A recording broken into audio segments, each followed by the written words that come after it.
Ladies and gentlemen, greeting each and every one of you a lovely Friday afternoon from Bangkok, Thailand.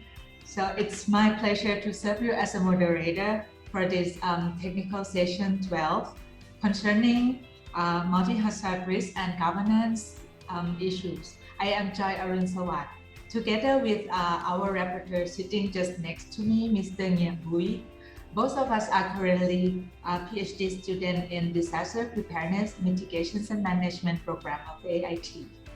So as we are about to begin, I have just few housekeeping notes to make, so please allow me. First, the Zoom sessions will be recorded and the recorded session will be made available on request. So please mention to us if you have any objections also. Thank you. Then our technical chair will be announcing the presentations and respective presenters to you. After that, we will have Q&A and the discussion at the end of all our 10 presentations for this afternoon. Lastly, the participant, you can post your questions and queries in the chat box, and I would like to request the presenters as well to keep track on the chat and answer the ones that are directed to you. If not, then we will be discussing at the end of our session. So for no further delay, to just kick off our sessions, please allow me to welcome our co-chair today, Dr. Takashi Oda. He is currently the Deputy Director General and Associate Professor of the 311 Disaster Risk Reduction Learning Institute for Educators, or the RR-Life, in Miyazaki University of Education in Sendai, Japan.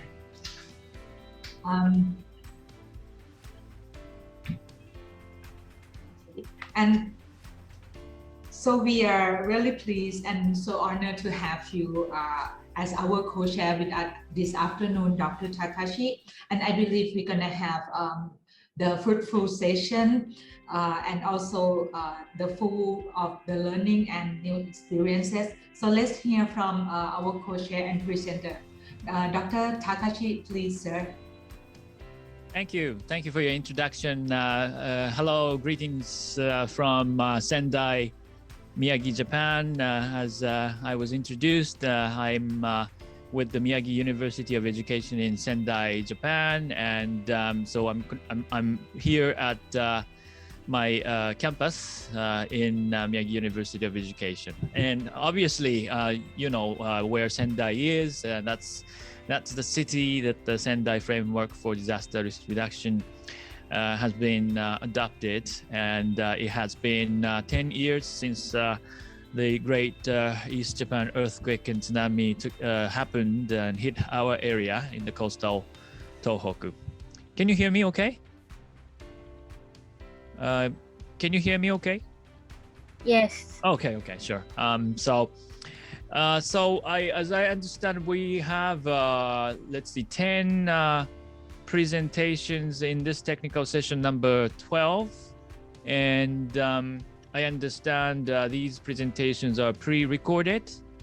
So we will like to begin without further ado with the first presentation, number 131, Comprehensive Flood Risk Analysis at Your Fingerprints by Matisse-san ですか? All right. So if you're ready, can you go ahead and play the presentation? And as we were told, if you have any questions, comments, please feel free to use the chat boxes, and then answers and comments will be followed later on. So please go ahead. Hello, good day.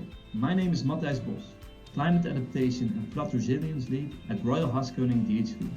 Thank you for watching this presentation as part of the Disaster Resilience and Sustainable Development Conference. I'm happy to share my views on my paper, Comprehensive Flood Risk Analysis at Your Fingertip through Cloud Computing and Standardized Approach. As a matter of fact, many places around the world suffer from flooding. We work intensively across the world, providing flood risk management strategies and solutions to combat this issue and help our clients. From these experiences, we developed all kinds of tools. And as the demand for flood risk reduction strategies is increasing rapidly, we saw the opportunity to bring our tools together to one platform, so that we could grow our team, serve our clients in similar ways, and provide high quality through standardization and digitalization. This is how the online tool looks like. It has been extensively tested and successfully applied on all scales around the world. It has been used in regions, cities, industry zones, harbor complexes, airports, and at individual sites. The tool has many benefits. It can be used for formulating flood resilience strategies, as it follows a 5 steps standardized approach. It is a cloud-based platform with supercomputer power and parallel computing performance. This enables fast calculation times within a minute instead of hours. It's interactive, visually attractive, and understandable for non-experts. The output then is generated instantly and can be used during stakeholder real-life sessions. And it enables informed decision-making for increasing flood resilience, and it is input to business case modeling. As indicated, we follow a 5 steps approach. The first step is flood hazard. This can be either through existing models or projection of water levels on a digital terrain model.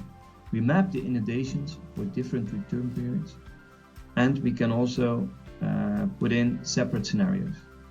The second step is flood damages. We calculate the impact of the flood.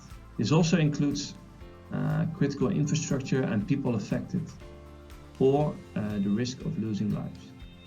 The third step is calculation of the risk through integration of the damages from the different return periods. The fourth step is then the flood measures, where we screen and select appropriate measures. And in the fifth step, the selected measures will be treated in a business case to form a strategy. Step 1, the flood hazard. I will demonstrate the Europort case in Rotterdam. Flood risk is increasing for this area when considering sea level rise. We assess 35 centimeters projected in 2050. For low return periods, you can see there is hardly any inundation. The flood extent, however, grows for higher return periods, and for very extreme events like 10,000 years, large parts of the harbor area would flood. Step 2. We obtained the land uses in the harbor and provided them with vulnerability curves and economic values. These curves and values come from literature and have been consulted with the stakeholders in order to make them fit for projects. Land uses, for example, are container terminals, oil refineries, bulk terminals, and offices. Combining the land uses with the vulnerability curves and economic values result in the damage maps, as can be seen here. Also here you can see that the damages increase for more extreme events. Green indicates low damages and red indicates high damages. The damages have been aggregated to get area totals that have been used as input for further risk analysis. Step 3, flood risk. The damages for different return periods have been integrated to come to a single map showing the flood risk in this area in 2050 when no risk mitigation measures are taken. An acceptable risk level was set at €0.5 per square meter per year. This means that there are 3 areas that are indicated in red exceeding the acceptable risk levels. I now also pictured them in the map. For these areas, the flood reduction measures will be screened and selected. The green areas have low risk and remain within the acceptable risk levels. Therefore, no risk reduction measures are required for 2050. Step 4. Plot measures and approach how to come to a flood risk reduction strategy. First, we screen all possible measures for the situation. We start from a long list and aim to get to a short list from which specific measures can be selected. We distinguish three types of measures, namely level 1, which are preventive structural measures as embankments and flood walls. Level 2, these are adaptive and non-structural measures. These can include dry and wet proofing by raising critical assets or protect door panels, raising land, and land use planning and building codes. Then level 3, this includes emergency response measures like temporary flood barriers, contingency plans, and early warning systems. Step 5, business case and testing its effectiveness. Now we have the flood risk calculated, we can determine its effectiveness. First through financial indicators as net present value, NPV, and cost benefit ratio, PCR. And secondly, on environmental and social indicators. This analysis helps to arrive at the optimal protection level and shows which strategy is most effective. Here we present the preferred strategy. We come up with preventive measures and adaptive measures. Furthermore, we recommend to create contingency and emergency response plans for the total area. The strategy really helps the client to prioritize and knowing that the money is put in the right location. And having in mind that only in the long term, other areas would require mitigation measures. Thank you all for your attention. I hope you enjoyed watching this presentation. Here you can also find our contact details if you would like to collaborate, and some links to further information. Thank you. Bye. Okay, thank you very much. I see at this point no comments and questions at this time, but again, feel free to leave your message in the chat box. And we have a series of presentations ahead, so unless anybody has no questions, we'll move on. It's okay? Okay, so let's move on to the presentation number 142, entitled Livelihood Assessment of Smallholder Rice Farmers in Drought-Prone Regions in Bahir, India. If the video is ready, please go ahead and play the video.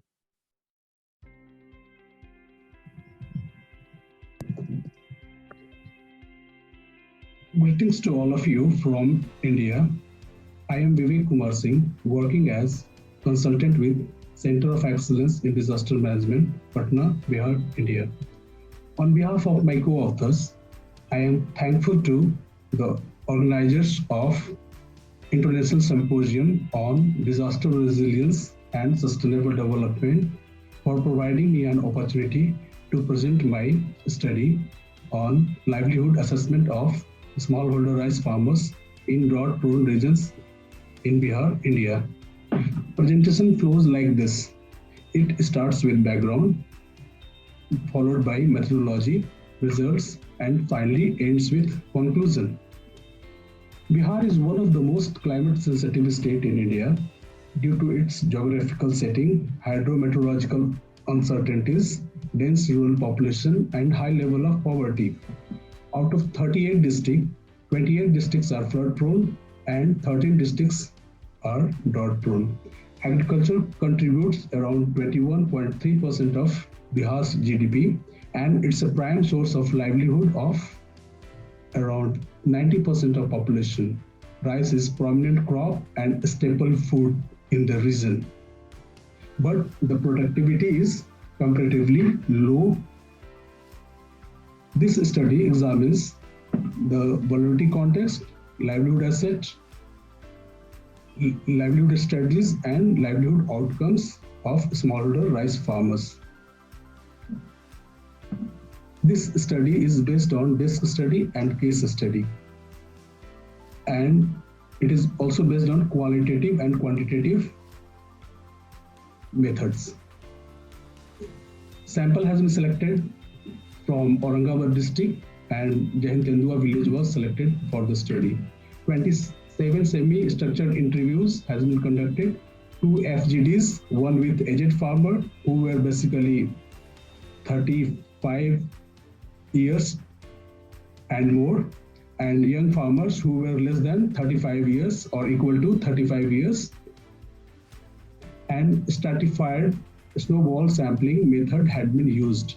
The primary source of data was observation, key informant interview, focus group discussion, and semi-structured interview. Research tool used in this study was rich picture, problem tree, and timeline.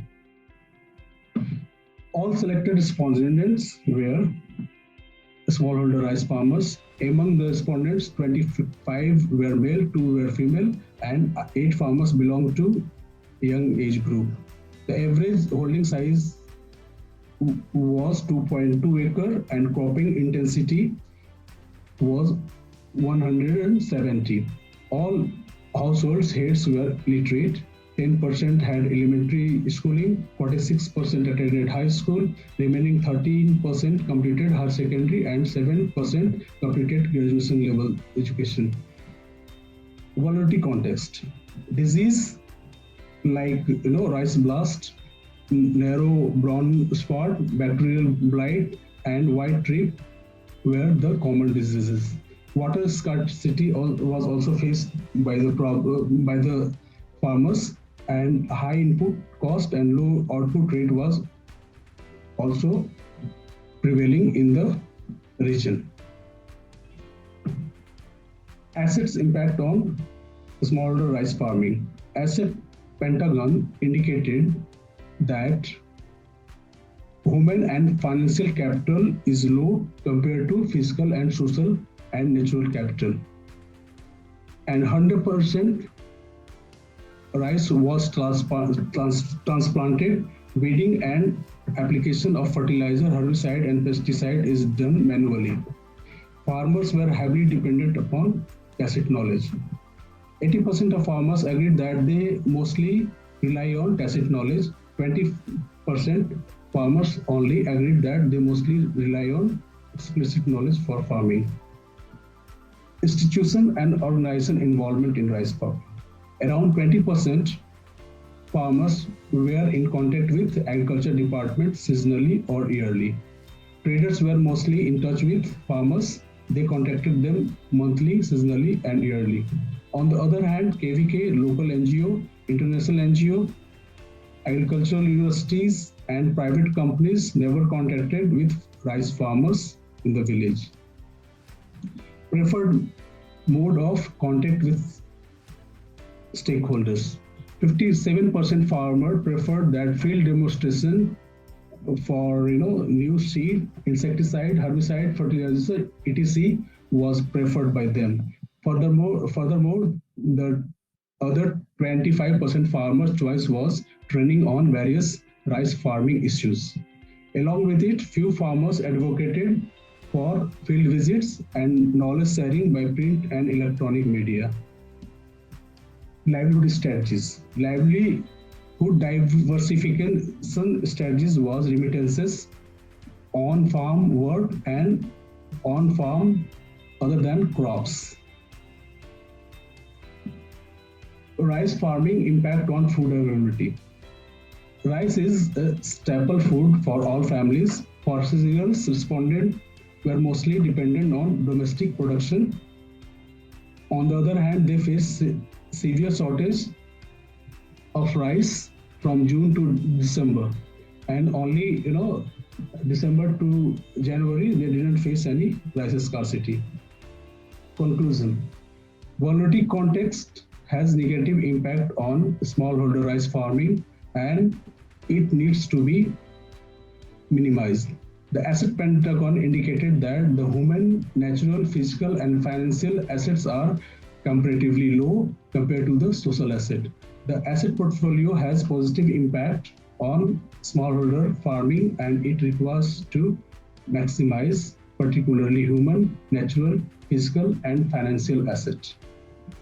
Off-farm income should be maximized, and farmers need on-farm or off-farm work during lean period. The collaboration and coordination among stakeholders were a serious concern in this region. So thank you very much. This was the finding of my study. Thanks for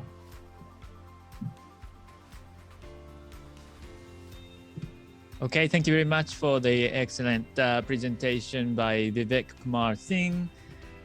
And just remind all of you, if you are just joining us, if you have any questions, you can leave your questions and comments in your chat box. And at the end of the session, we will have a question and answer session or time. So let's move on to the next presenter, number 140 by Lance Manuel, titled Greedy Copula Segmentation Applied to Multivariate Non-Stationary Time Series for Optimal Climate Change Adaptation.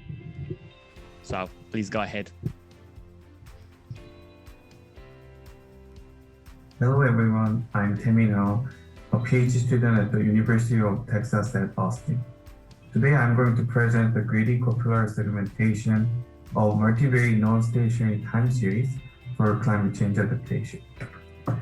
Now it is widely known that temporal patterns of extreme climate events are changing due to its non-stationary nature and as a result of human-induced climate change. These figures, nicely summarized by Slater et al., show almost every extreme climate event is getting more frequent, severe, and spatially polarized. For example, the extreme daily precipitation is getting frequent, and the highest temperature is going up, and flooding and wind speed is spatially polarized over the world. These changes cause errors and uncertainties in the future climate prediction that is traditionally built on stationary assumptions. For disaster resilience and sustainable development, we need a new probabilistic approach to handle this non-stationarity. In this study, we will show that it is possible to consider the non-stationary characteristics of the underlying climate process by means of subsegments that are each stationary but independent. Then near-future patterns can be realistically assumed to be close to the most recent subsegments. A model derived from such recent data might be expected to lead to better predictions than what we get with the traditional approach that uses the entire historical sample under the stationary process assumption.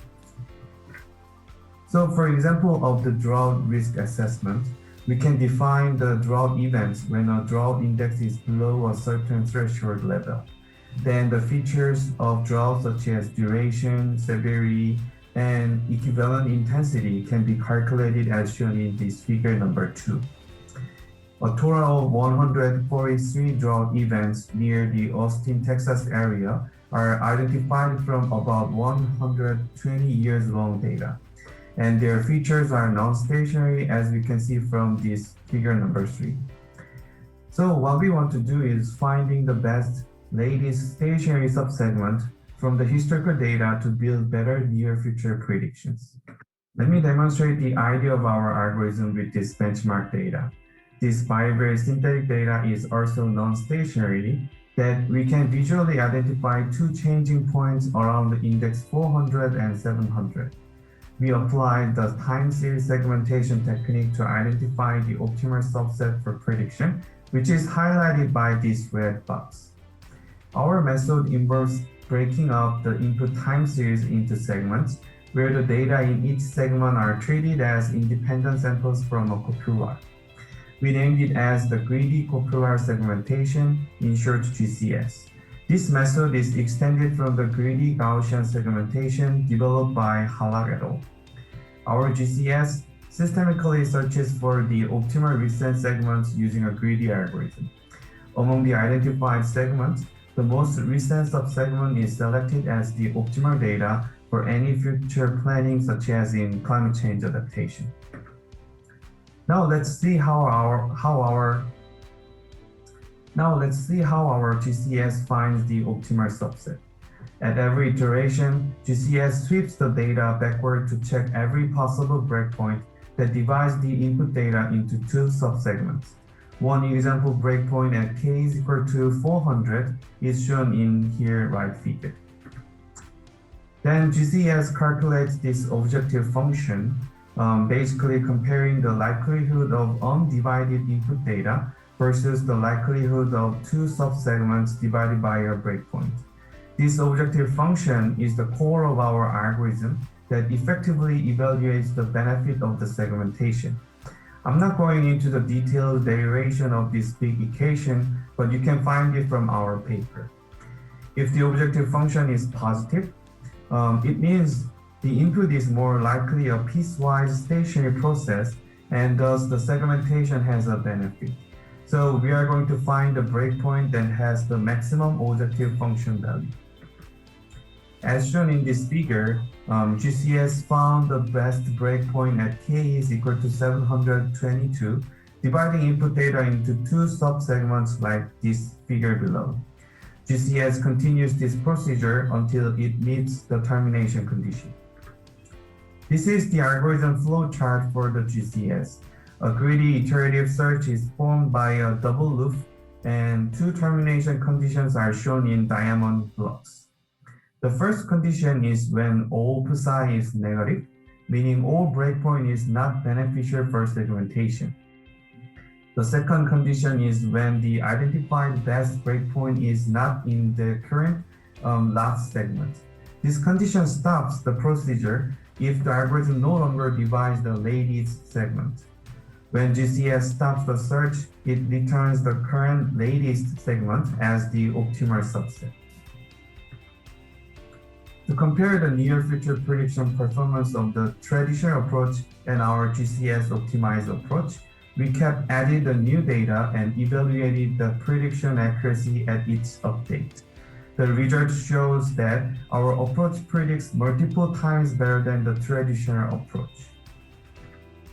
Now we return to the drought risk assessment problem. The GCS optimized approach is tested to bivariate drought patterns, including duration and severity. The result shows that the near future prediction of our approach on drought patterns is generally better than the traditional approach.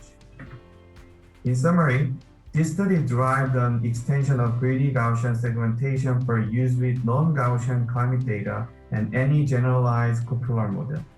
We demonstrated a possible use of GCS in plans for optimal climate change adaptation. And realistic experiments are also presented to show how a near future pattern of extreme climate events can be optimally predicted by using proposed our method. These are references used in this slide, and thank you for your listening. Hello, good day. My name is Matthijs Bos, Climate Adaptation and Flood Resilience Lead. Oops. Okay. Thank you for the presentation. And let's move on. In the meantime, you can leave your comments and questions. So the next presenter would be Kausalya P. Seismic Vulnerability and Risk Assessment of an Existing Building in Chennai is the title of the presentation. So if you are ready, please run the pre-recorded presentation.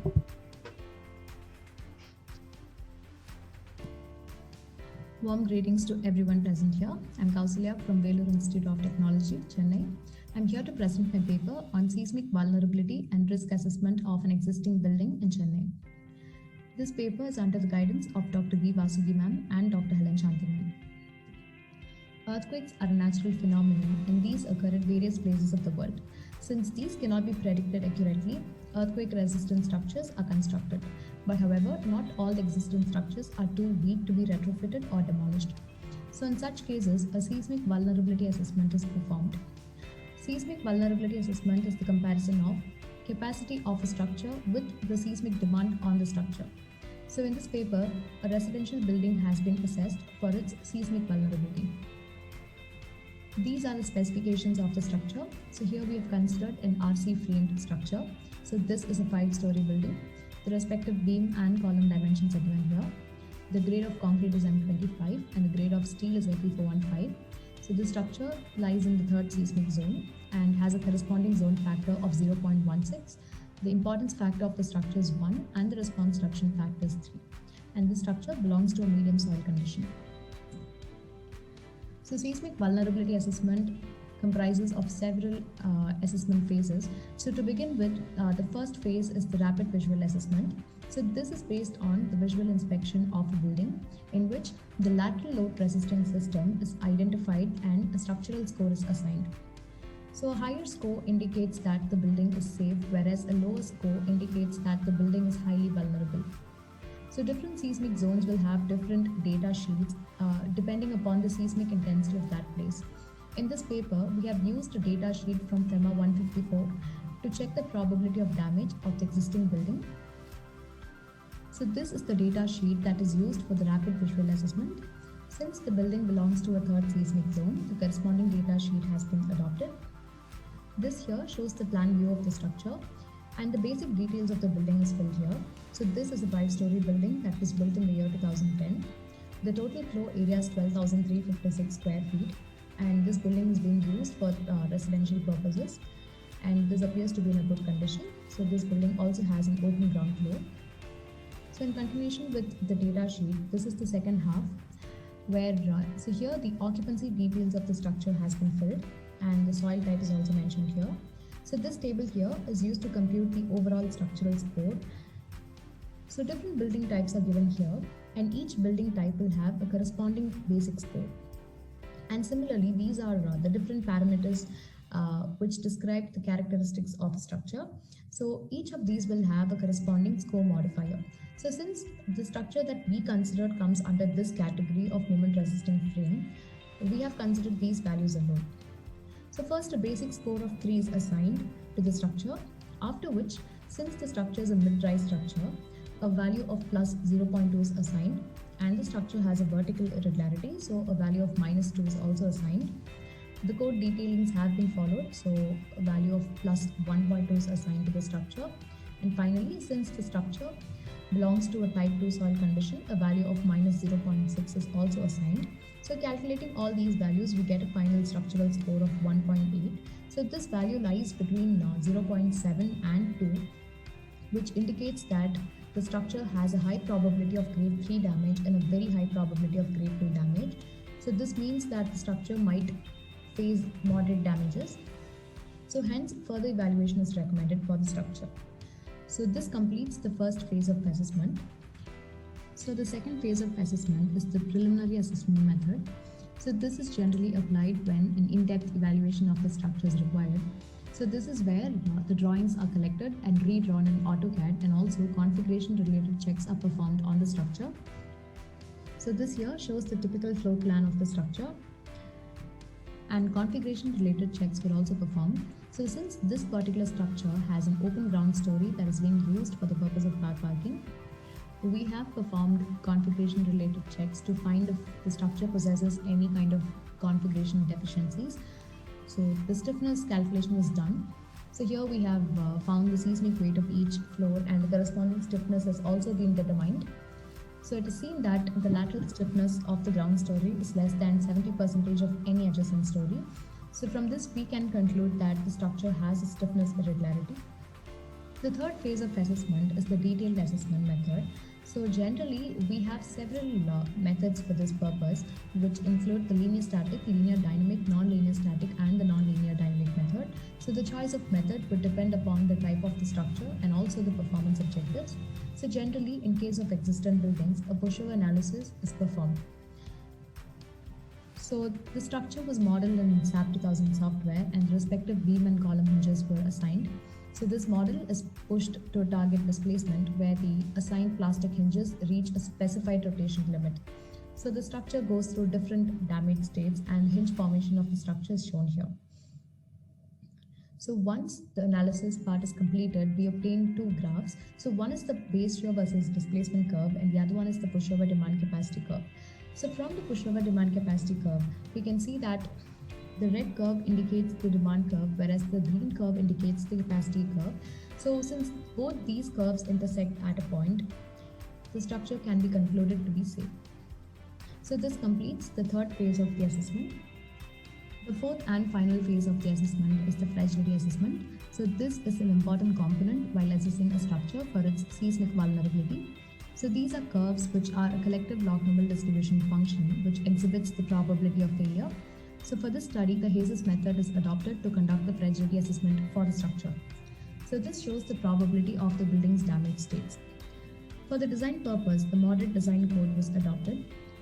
And the structure that we considered comes under the category of C1M, which denotes concrete mid-rise frame.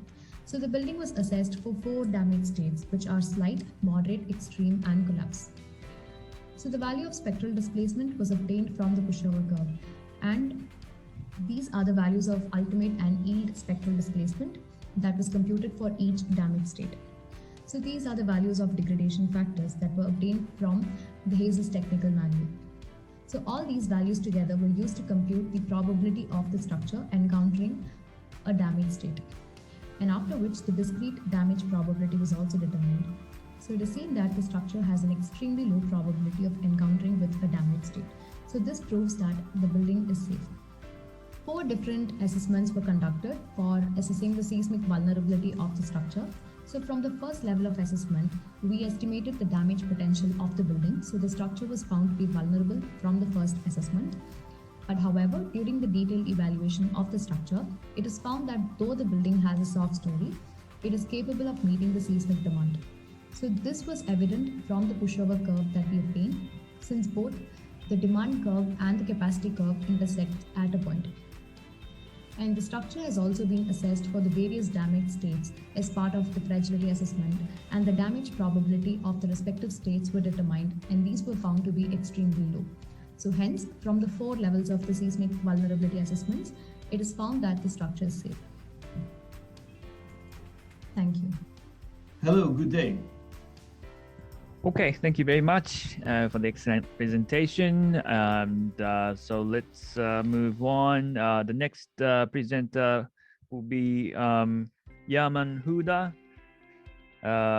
Presentation number 121, entitled Effect of Transverse.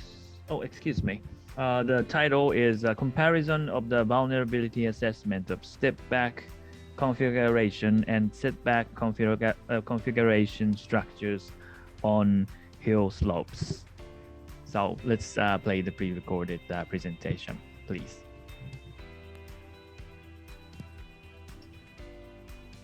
A very good morning to all of you. My name is Yaman Huda. I am a PhD research scholar from the Department of Civil Engineering, Delhi Technological University, DTU, New Delhi, India. And today I'm going to present my manuscript presentation on comparison of the vulnerability assessment of step-back configuration and setback configuration on hill slopes.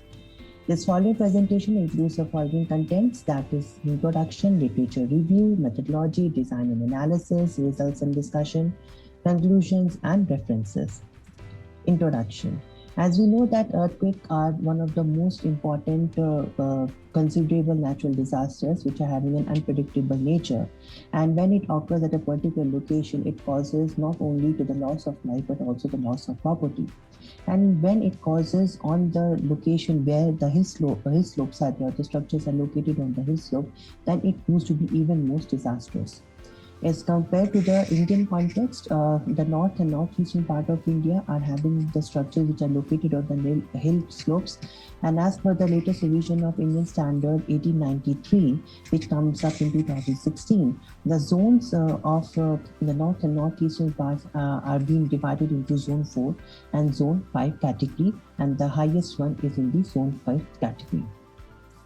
So in this analysis, I had considered the two basic configuration of the structures which are located on the hill slope, that is a setback and a step back configuration, with the varying slope angle, in case of a 0 degrees, 15 degrees, and 30 degrees in both of these configuration, having model number 1, 2, 3 for the setback configuration and 4, 5, 6 in the step back configuration for 0 degrees, 15 degrees, and 30 degrees respectively. These are some kind of a literature review that I had considered, and I have gone through that, and people actually used different kind of softwares and different angle also. But one thing that come up into there, that the parameters that analysis has been done is a little bit short, and my analysis is going to be there on more different parameters, and one of the most important parameters is the building performance levels.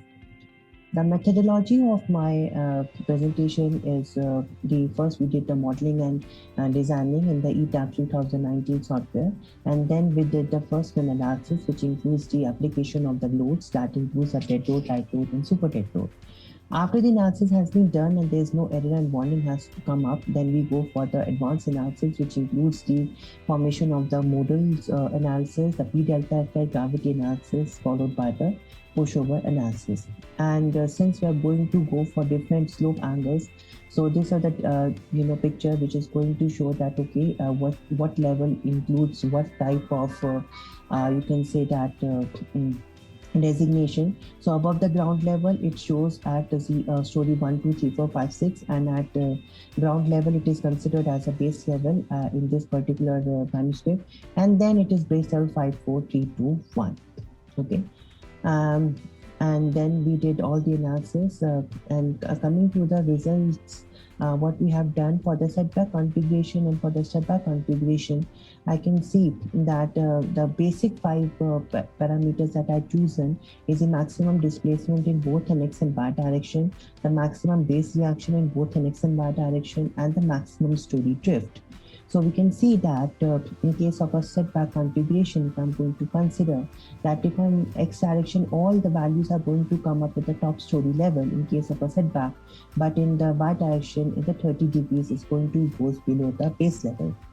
And we can see that in both of the maximum base reaction, either in x and y direction, the maximum value turns out to be in the 0 degree slope angle, that is model 1, and the maximum story drift turns out to be at 0.024 at the base level 0.4. And these are the various curves for the maximum story displacement, which turns out from the software itself.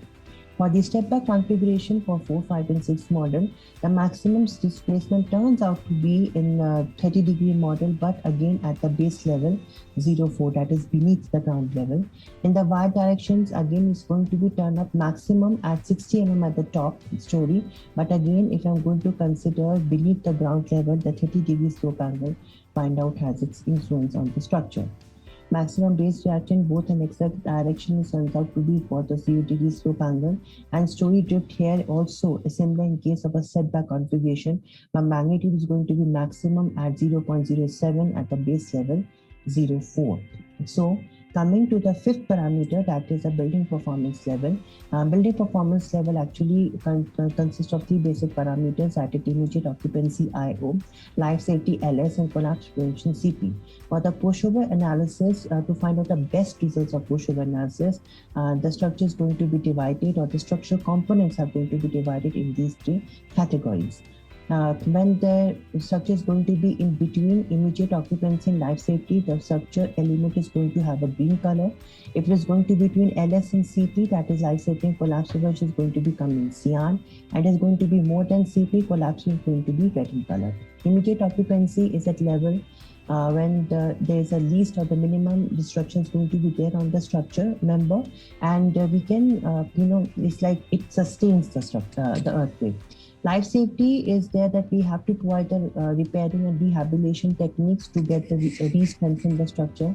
But if the structure is above the collapse prevention, then we actually have to provide the various retrofitting techniques. So then first we have to see that whether the structure is going to regain its original strength or not. And if it's not, then we can say that, okay, that particular structure is totally damaged or totally collapsed after that particular earthquake. So in this analysis, the worst possible case scenario happened with the structure which is located at 30 degrees, both in the setback and step-back configuration, having the two columns each, and then it's 1 in case of the setback configuration for 0, 3, and 2 and 1 for the setback configuration for 0 and 15. And this is a graphical representation of the tabular data itself. So coming to the conclusion, the worst possible case scenarios is turned out to be the maximum x and displacement x action found out to be 30 degrees in both of my setback and step-back configuration. Y direction is going out to be again 30 degrees and both having the same thing, that is below the ground level. Maximum base reaction in x and y is going to be having in both of in 0 degree slope angle. Maximum story drift again in case of a 30 degrees slope angle below the base level, and building performance levels is again 30 degree slope angle. So in overall conclusion that I have to make is that the 30 degree slope angle is going to be worst affected in both the setback and setback configuration. And if I'm going to consider the setback and step-back, then setback configuration is going to be more advantageous or efficient as compared to the step-back configuration, individually having the comparison for 0 degrees, 15 degrees and 30 degrees slope angle. And as all the researchers have studied that as the slope angle increases, the structural efficiency increases and its vulnerability towards the earthquake increases. The one thing is that the future enhancement is going to include that to re-strengthen the back to retrofitting techniques that we have to do, that I will be doing even more to find out what are the various techniques that I can consider and how it shows the effect on the displacement and the results. So these are some of the references that I follow. So it's already there in the paper. And thank you so much for your time, and stay safe and stay healthy. Thank you so much. Thank you very much. As I see, several questions have been posted on the chat, directed for a few presenters. As I mentioned, the presenters can answer questions in the chat, or at the end of this whole presentation, we'll have a time for Q&A sessions. So if your answer is a bit complicated, I would recommend you to answer these questions during the Q&A time. I will unmute your microphone and I will give you opportunity to speak later on. So let's move on to the next presenter, Rafat Tajib, entitled Effects of Transverse Circular and Helical Reinforcements on the Performance of Circular RC Column under High Explosive Loading. Presentation number 1 to 4. So if you are ready, please.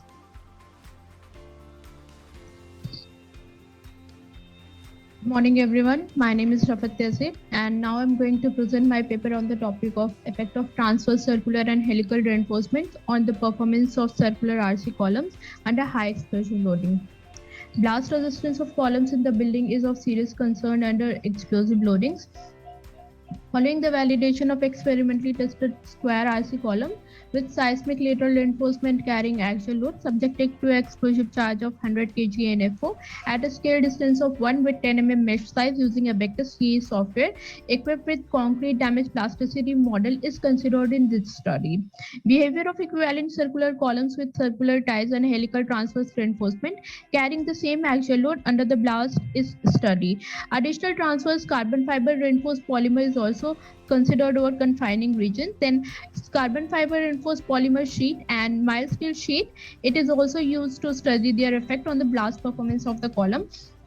And then the blast performance in terms of maximum displacement, stresses and damage to the columns are compared and discussed.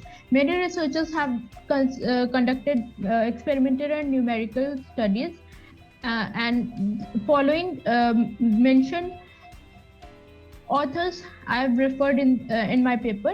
And the first model, which is shown in figure 1a, is a square RC column of cross section 300 by 300 mm, which is experimentally tested and numerically analyzed using LS Dyna by Kaya and Brahma. And the same model is numerically validated through Abacus CS software in the present study. All models are subjected to a blast load of 80 kg TNT at a scale distance of 4640 mm and at a height of 1.5 meters.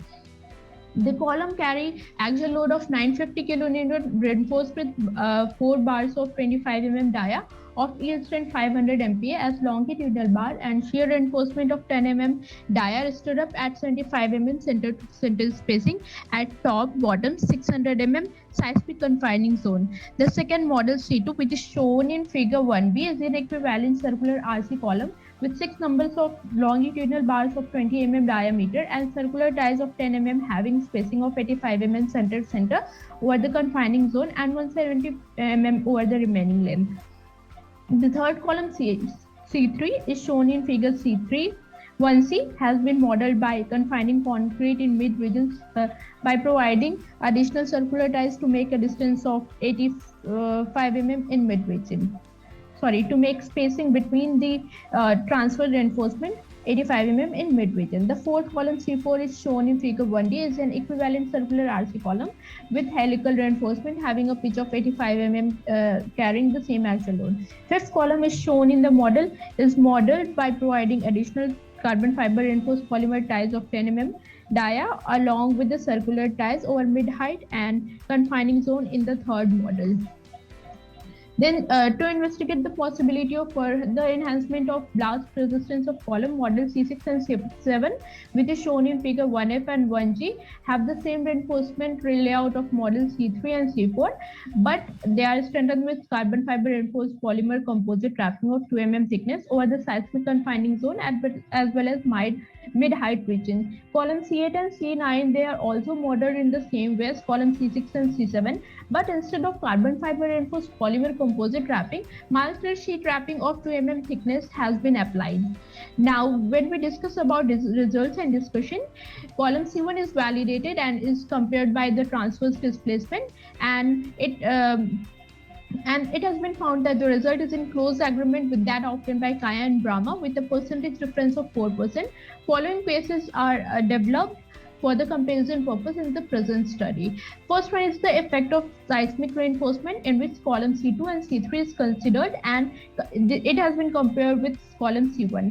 And it has been found that the maximum transverse displacement reduction of C2 and C3 are 29 and 33% respectively, which is shown in figure 2, while reduction in damage dissipation energy are 42 and 50% respectively, which is shown in figure 3 with respect to C1. And it is shown that instead of square cross section, we should consider the circular column. Second one is effect of helical reinforcement and additional carbon fiber reinforced polymer ties, which is in which column C4 and C5 is considered and compared with column C3. Column C4 improves the blast performance by reducing the transverse displacement by 6%, damage dissipation by energy by 10%, average picture crack by 5%, and shear stress in concrete by 33%, which is shown in table 1, figure 2, 3, and 5. However, the column C5 not only increases damage, but it also increases shear stress by 15 and 17% respectively. Third one is effect of carbon fiber reinforced polymer composite wrapping, in which column C6 and C7 is considered and compared with column C3. Application of carbon fiber reinforced polymer composite wrapping, it significantly improves the blast performance of column by reducing the maximum transverse displacement, damage, dissipation energy, average bacterial crack, and shear stresses in concrete by 86%, 27, and 40% respectively with respect to column C3. Effect of mild steel sheet wrapping is constituted the case 4, in which column C8 and C9 is considered. And C8 gets maximum transverse displacement and average pictorial crack depth and marginal decrease, but damage dissipation energy it will increase by 47% in comparison to column C1, which has been shown in table 1, figure 2 and 3. In the presence of steel sheet wrapping, cracking decreases, and overall damage dissipation energy increases.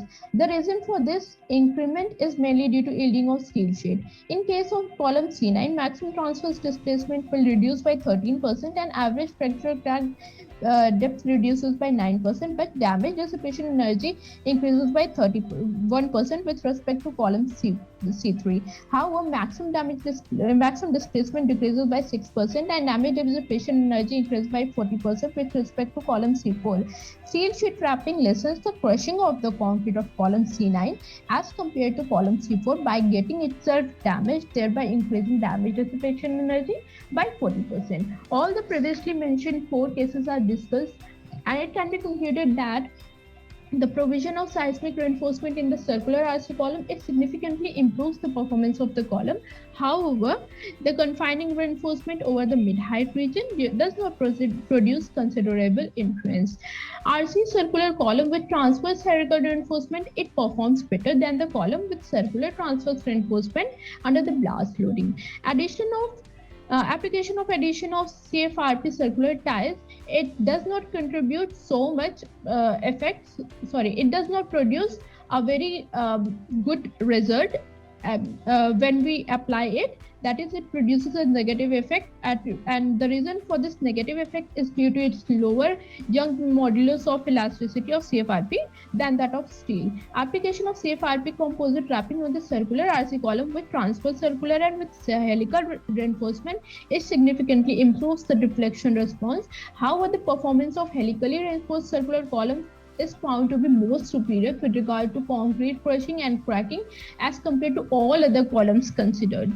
The mild steel sheet wrapping on the circular as well as helically reinforced column, it decreases the crushing of concrete, but its application is not that much effective in reducing the overall response. Thank you so much. Okay, thank you very much for the excellent presentation. So let's move on to the next presenter by Kanuka Maredi, entitled Time Frequency Analysis of Strong Ground Motions from the Magnitude 6.8 1991 Uttarkashi Earthquake, number 242. Sound. Okay, please.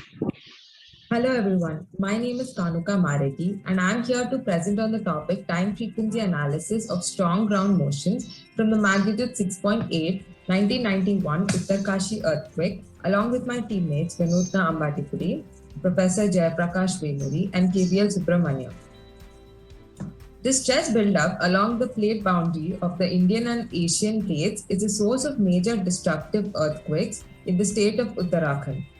The magnitude 6.8 1991 Uttarkashi earthquake occurred along the main central thrust of the Himalayas and caused unprecedented damage in the Garhwal Himalayas.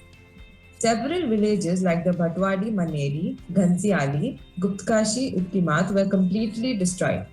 Over 50% of structures in the town of Uttarkashi sustained serious damage.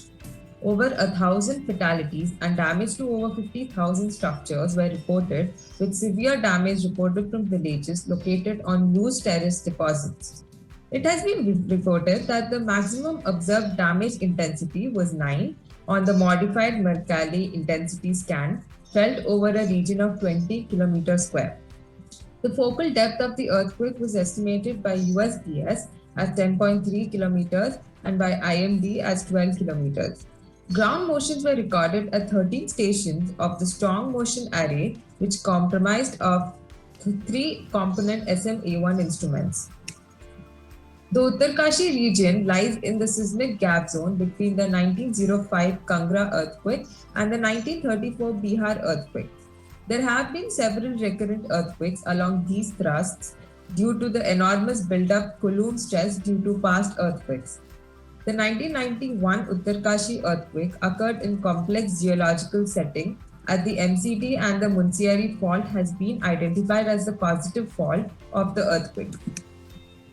The map shows the location of the earthquake epicenter as a star, along with the 13 station locations where the data was recorded. Both the components of the strong ground motions that is radial and transverse, were recorded at the 13 stations. The table shows the key characteristics of all these ground motions, namely distance, peak ground acceleration, peak ground velocity, ratio of PGA and PGV, predominant period, and mean period.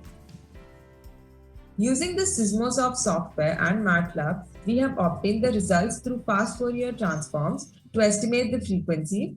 The x-axis shows the frequency and the y-axis shows the Fourier amplitude for all these graphs of both the components, radial and transverse. An earthquake wave consists of several frequencies. The frequency distribution of these waves is understood from the observations of the frequency content obtained using the fast Fourier transforms. FFTs are used to transform seismic time history into the frequency domain. A low frequency component of 0 to 10 Hz is observed in Bhatwari, Uttarkashi, Ghansiali, Tehri, Barkot, and Rudraprayag. Srinagar shows a slightly higher frequency content between 0 to 20 Hz. Koteshwar again shows a low frequency between 0 to 10 Hz. Karnaprayag has a much lower ground motion between 0 to 5 Hz, which is lower than all the other stations. Korola has a frequency between 0 to 10 Hz. Koti again has a much lower ground motion, like Karnaprayag, between 0 to 5 Hz, which is lower than all the other stations. Kosani and Almora have a frequency between 0 to 10 Hz. Using the Seismosoft software and MATLAB, we have obtained 3D scalograms of continuous wavelength transforms of record for 13 stations of Uttarkashi. The x-axis shows the time and y-axis shows the frequency. In fast Fourier transforms, the frequency Fourier amplitude representation hides the time information and the time acceleration representation hides the frequency distribution information. The wavelength transforms provide information on both the time and frequency content of non-stationary signals, unlike the FFTs. From the 3D scalograms, it is observed that Bhatwari has multiple frequencies, primarily corresponding to a time period of 0.1 to 0.5 seconds at the same instant of time. Uttarkashi shows the waves with frequencies corresponding to a time period of 0.1 to 0.3 seconds. Ghansiali shows the waves with frequencies corresponding to a time period of 0.2 to 0.3 seconds, which may cause structural damage to low-rise buildings. Tehri had multiple frequencies, primarily corresponding to a time period of 0.1 to 0.3 seconds, impacting the 1 to 3 story structures.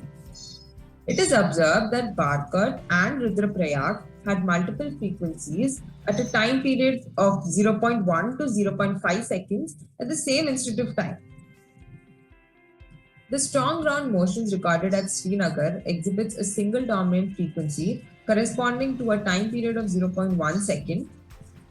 Koteshwar exhibited a single dominant frequency corresponding to a time period of 0.3 seconds. Karnaprayag shows the waves with frequencies between a time period of 0.2 to 0.3 seconds, which may cause structural damage to low-rise buildings.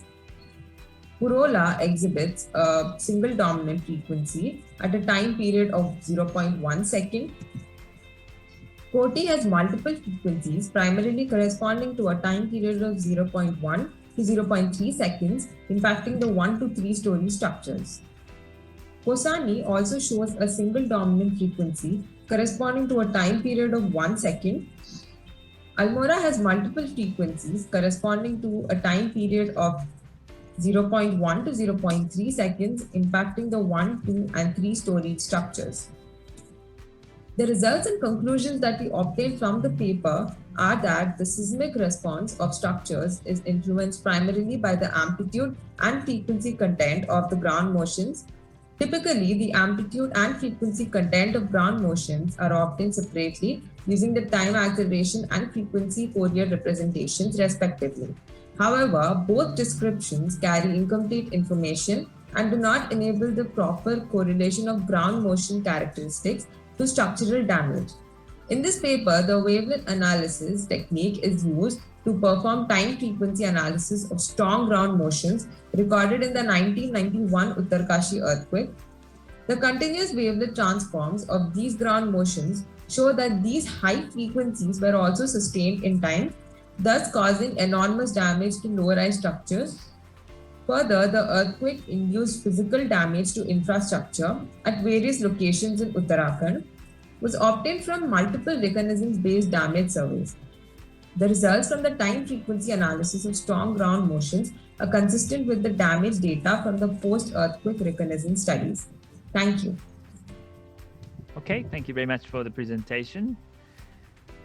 Okay, so the next presenter will be Mohammed Shahid Akhtel, and title of the presentation is A Framework of Pandemic Risk Assessment and its Applicability to Reduce the Pandemic's Adversity. Presentation number 230. So let's play the video, please.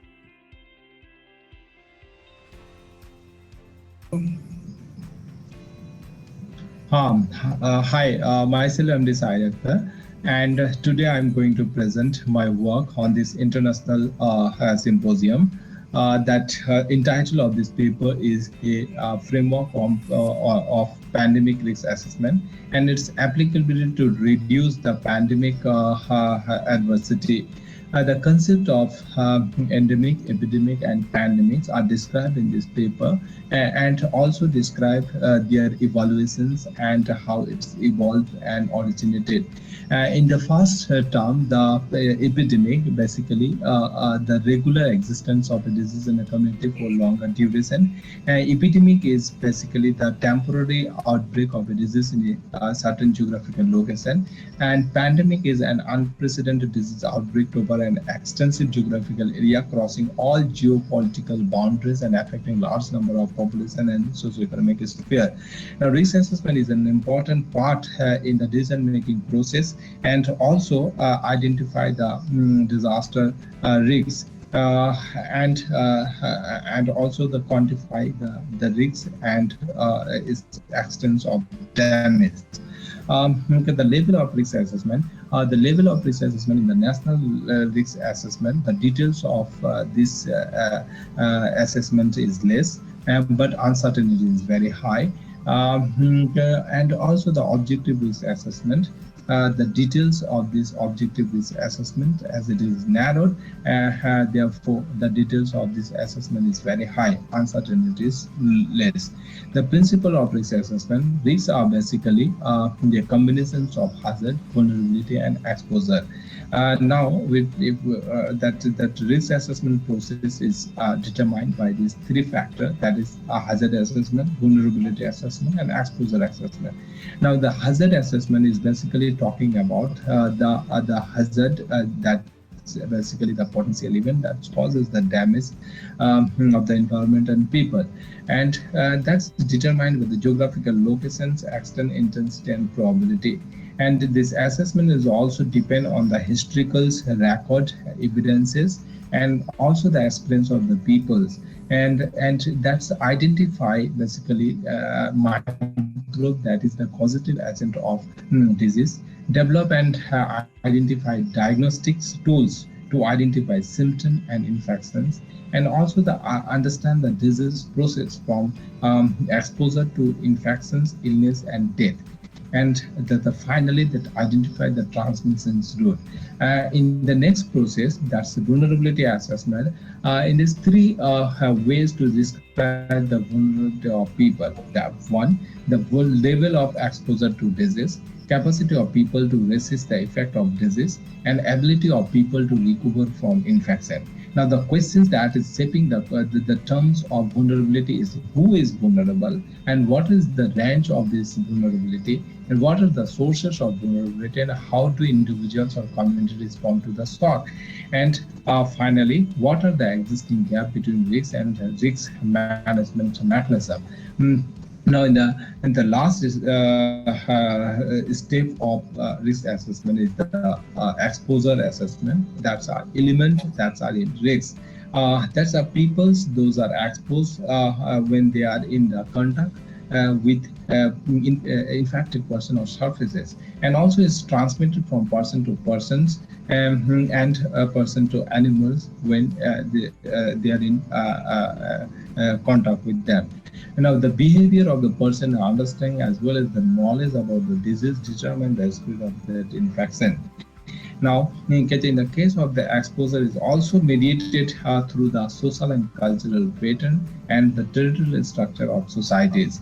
Now, in the hierarchical model of the controlling of this disease, in the first stage is elimination. That's very difficult to through the vaccinations only it can be possible. The second stage is the substitution, that is to make the alternative for that virus. That's not possible. Or alternative solutions of this virus, that's not possible in the case of pandemic.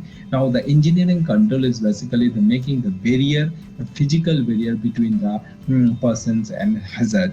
And administrative control is the most effective one. That's the government administrative applying the quarantine, social distancing, all that issues. And the lastly, the masks, respiratory gloves, and all this are used in the preliminary stage to contain the virus.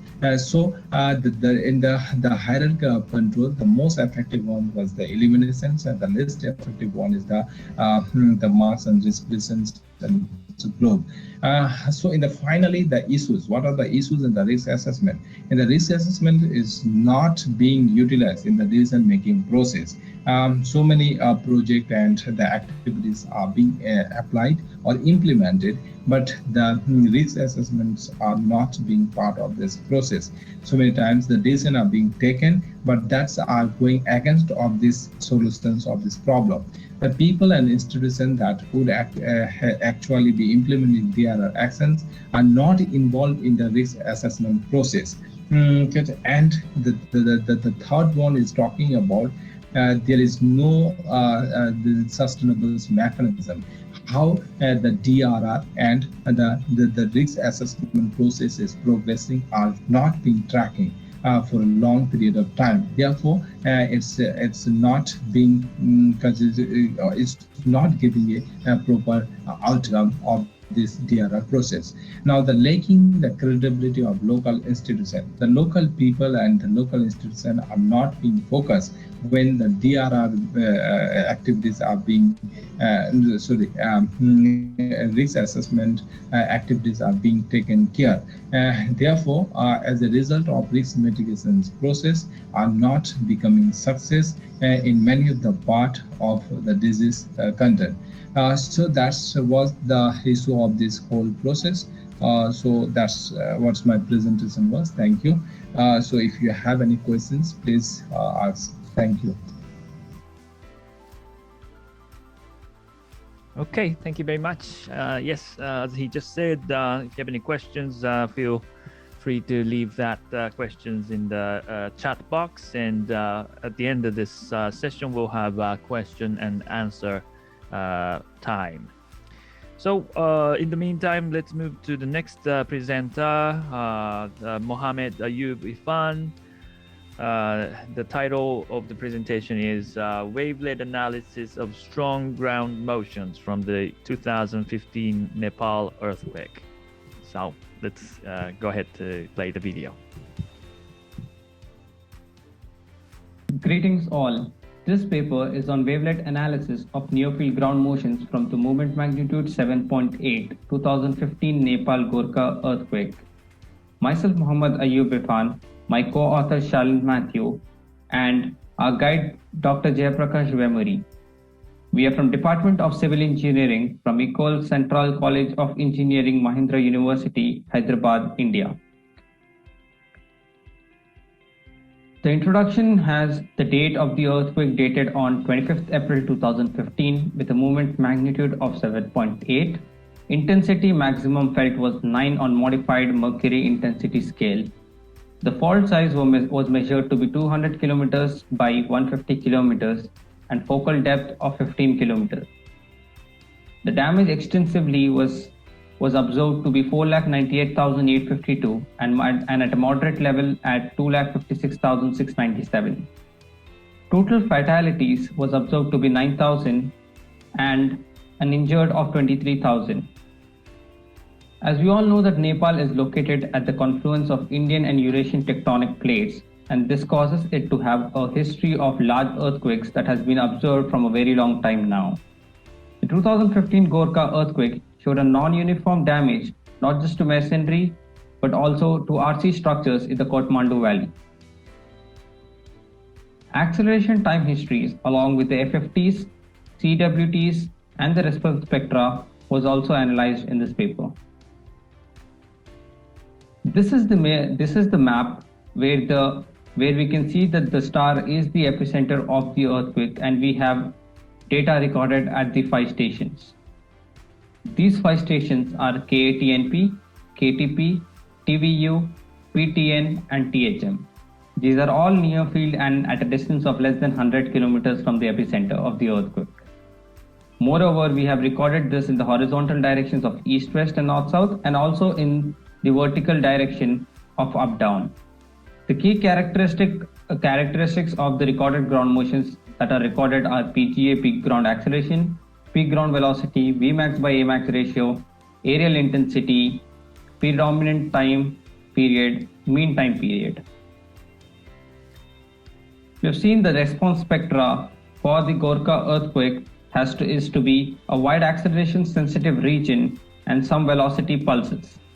Some ground motions have high amplitude wave at same frequency content over a duration of time, while other exhibited a high amplitude waves in 2 to 3 frequency ranges. We have the ground motions of the KATNP town in the east-west and the north-south direction, and particularly we observe here that the frequency content of the earthquake is missing. So we employed the FFTs, the fast Fourier transform, to understand the frequency content of the earthquake at a particular town like KATNP, and we saw that the frequency content was in a low region from 0 to 10 Hz. Similarly, for the KTP station, we observed that the site had a higher frequency content from 0 to 20 Hz. But the other 3 stations, the TVU, the PTN and the THM, were having low frequency content of 0 to 10 Hz. The reason we have employed CWTs is to understand that the accelerogram, the acceleration time histories, were hiding the frequency component. And to understand the FFTs, the fast Fourier transform, we observed that the time information has been lost. To correlate or to make a system where we can have time, frequency and magnitude in the same graph, we have observed that we could use the 3D CWTs to employ to have much more enhanced version to understand the damage to the structures. The KATNP town in the east-west and north-south direction had a similar behavior, but the magnitude was higher in the case of east-west when compared to the north-south. We observed that it is at a duration of 45 to 55 seconds, a high amplitude wave of 60 units magnitude was corresponding to a frequency to a period of 4 to 6 seconds, which means that it was causing damage to structures that were having highest number of stories, the tall structures. A similar behavior was observed in the north-south direction with less intensity. For the KTP side, we observed that at a duration of 27 to 28 seconds, a high amplitude wave of a higher magnitude of almost the range of 110 to 120 units, it was causing damage to buildings with a period of 0.2 to 0.3 seconds, which means that they are causing damage to low-rise structures. A similar behavior was observed in the KTP in the north-south direction with less intensity. Similarly, we have the CWTs of the other stations which had different behavior, PTN and THM. In the conclusions, we have the near-field ground motions from the 2015 Nepal Gorkha earthquake have been analyzed. The key characteristics of ground motions from the time domain representations are tabularized. However, we realize the time domain represents and hides the information of frequency content. The FFTs were giving the fast Fourier transform. However, the time sequence of these frequencies were hidden. Finally, the time frequency analysis is performed using cumulative wave rate transform, and it is observed that at some stations, the damaging frequencies are sustained in time, whereas at the other stations, the arrival of higher frequencies followed by a lower frequencies were causing more damage. This was particularly due to the stiffness degrades when subject to increasing cyclic forces during the earthquake. These are the references that we have been used in our study and in the presentation. Thank you. Thank you, Mohammed, for your presentation. Okay, so let's move to the next and final presenter of this session by Fragility Assessment, entitled Categorization of Differential Impacts of Disasters in the Batangas province, Philippines. So let's play the video. Hello, good day to all. I'm Shortlis Ako Agra. I'm from the Ateneo de Manila University in the Philippines, and I'm here to present a study entitled Categorization of Differential Impact of Disasters in Batangas Province, Philippines. My presentation basically tackled the background rationale of my study, the study area, methods, results, summary conclusions, and then recommendations. Batangas Province was affected by 3 types of disaster within a 1-year period, which is last year, 2020, and there's the Taal volcano eruption happened last January 2020, Typhoon Rolly last November 2020, and Typhoon Rolly happens amidst the coronavirus pandemic and the lockdown being implemented by the government to curb the spread of the virus since March 2020. This study wants to introduce new methods of categorizing the impacts of these disasters using population density as a factor and is put into equation. It is hoped that through the results of this study, it will help policymakers to have better planning strategies and devising a more effective disaster risk and reduction and management strategies in order to deal with the disasters cited above. So why did I use population density? Firstly, I want to define it as defined by our Philippine Statistics Authority as the average number of persons per square kilometers. It is important because it not only takes into account the number of population in a given area, but as well as the number of households in that particular area. Several studies have also indicated that the vulnerability and exposure to hazards are greatly determined by population density. Thus, they concluded that the higher population density, the higher level of disaster risk, thus damages and losses. So why did I choose Batangas Province as my study area? Firstly, because it is the second richest province in the Philippines. It is home to the Island Verde, which is the century of marine biodiversity in the world. It is home to the Taal volcano, which is the second most eruptive volcano in the Philippines. It is home to the Batangas City Port, which is a gateway to Luzon Island provinces, Visayas, and Mindanao provinces in terms of sea travel. And it is a major source of domestic tourism revenue due to its proximity to Metro Manila and its beautiful sceneries, which attracted Metro Manila's residents on weekends to explore the islands or to explore the provinces. And you can see that I presented the population density map in the province. Please take note that I only used the projected population density for 2020 for this study because the Philippine Statistics Authority is still conducting the National Census of Population, which was halted due to the pandemic. And also, please understand that in this particular presentation, I only deal with the categories or how I came up with different categories of impacts in the province, but not the reason behind those categories. So the different methods that I use is being presented in this slide. So there are 5 methods that I use in order to came up with the different categories of impacts in the province, namely I get the total population affected by dividing the number of persons affected over the projected population density for 2020. And then I normalize the values that I get from the method number 1, and this gives the values from 0 to 1. And then I the range, the number of classes or categories, and then the class sizes.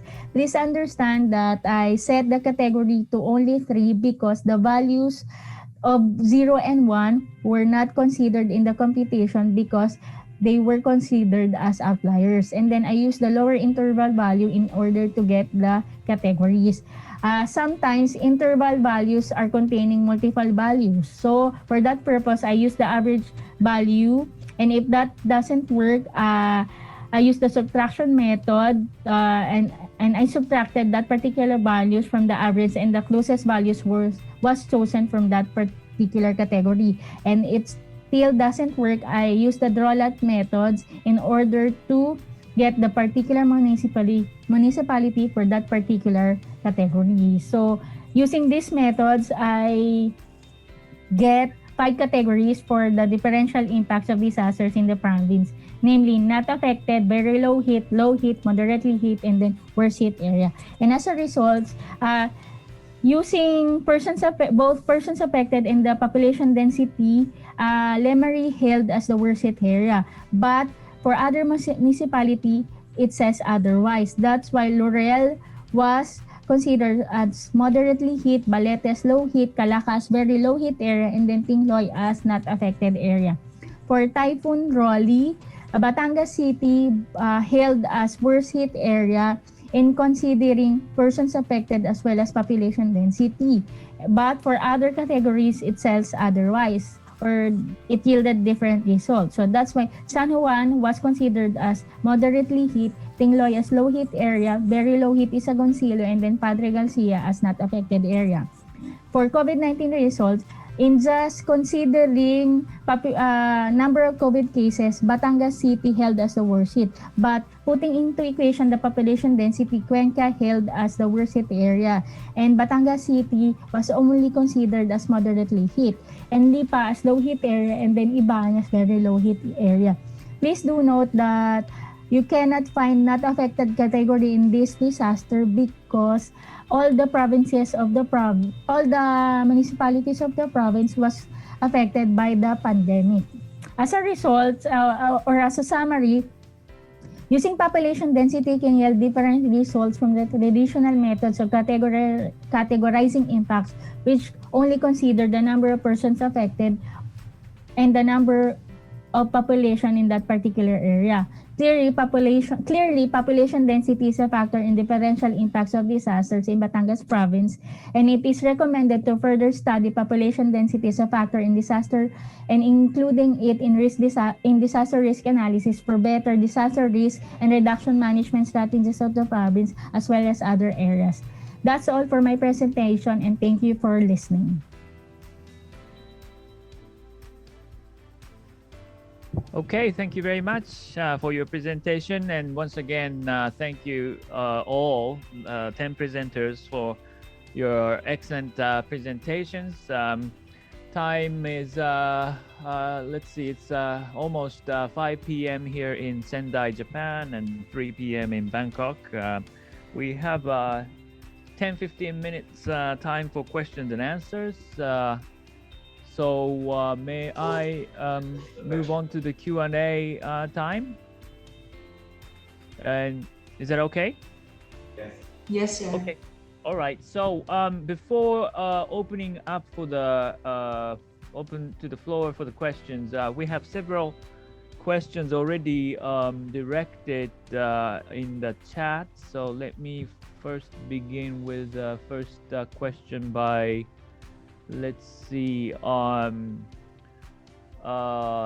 and a win for Kausalya, and the question is asking whether the investigation was done tier 1, stage 1 only, or do you proceed to stage 2? So is Kausalya here? Okay. So basically, the seismic vulnerability assessment is done in 3 stages. So this will actually reveal the damage potential of the structure. So it's always preferable to perform the analysis in 3 stages rather than sticking to the first stage alone. Okay, thank you for that. Thank you.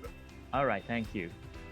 Okay, and the next question was about, let's see, the question for Mr. Singh.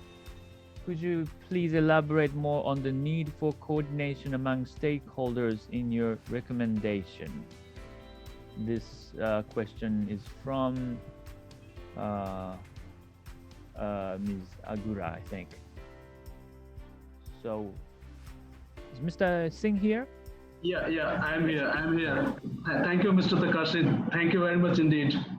Yeah, so actually, Miss, there was time limitation, so I couldn't elaborate and couldn't, explain everything in my this presentation. But in rice value chain, in the entire value chain, there are various stakeholders involved, like as government departments, then private sector, then agriculture universities, local NGOs, national NGOs, international NGOs, and traders and cooperatives as well. And even in government departments, there are various departments like as agriculture department, engineering department, then water resources department, rural development, Panchayati Raj institutions. So they all are working in isolation. They are not working together. They are not collaborating with each other. So that's why, sometimes they overlap and sometimes they, didn't touch some aspect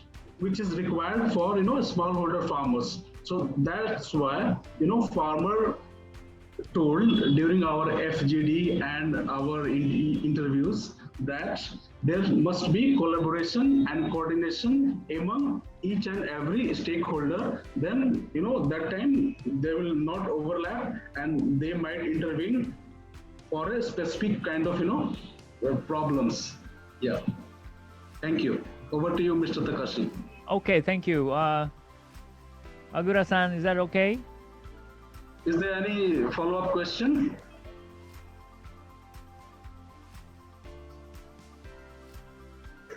Okay. Thanks. You got it. Okay, thank you. All right, so I see no other questions in the chat box. So let's open up the floor for more questions, comments, or any clarification you'd like to make. So, and if you're presenters, if you don't mind, you can turn on your video or microphone, and let's just have comfortable Q&A sessions. So anybody has any questions, comments? Okay, so let me ask one just questions for clarification for Mr. Shahid Akhtel. Is he here?